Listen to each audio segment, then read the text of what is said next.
বুমরাকে ছক্কা মেরে করুণের প্রত্যাবর্তন। 7 বছর পর আইপিএলে অর্ধশতরান, তবুও হার দিল্লির। ভারতীয় ক্রিকেটে আবার ফিরে এলেন করুণ নায়ার।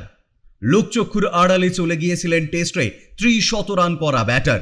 রবিবার জসপ্রীত বুমরাকে স্কোয়ার লেগের ওভার দিয়ে ছক্কাটা মারলেন, সেটাই তাকে আবার ভারতীয় ক্রিকেটে চর্চায় ফিরিয়ে আনলো।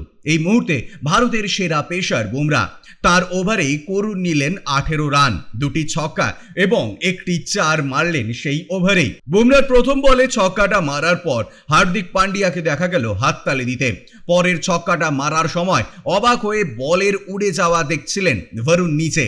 সেই একটা ওভারেই আবার প্রাসঙ্গিক করে দিল করুণকে। 2022 সালে শেষবার আইপিএল খেলেছিলেন করুণ। শেষবার অর্ধশতরান করেছিলেন 2018 সালে। তারপর 3টি মরশুমে আইপিএলে খেলার সুযোগ পান। মাত্র 8টি ম্যাচ খেলেছিলেন ওই 3 মরশুম মিলিয়ে, করেছিলেন 37 রান। রবিবার মুম্বাইয়ের বিরুদ্ধে অর্ধশতরান করলেন করুণ। 7 বছর পর আইপিএলে 50 রানের গন্ডি পার করলেন তিনি। ইনিংস শেষ করলেন 89 রানে। ব্যুরো রিপোর্ট, ইউজে নিউজ।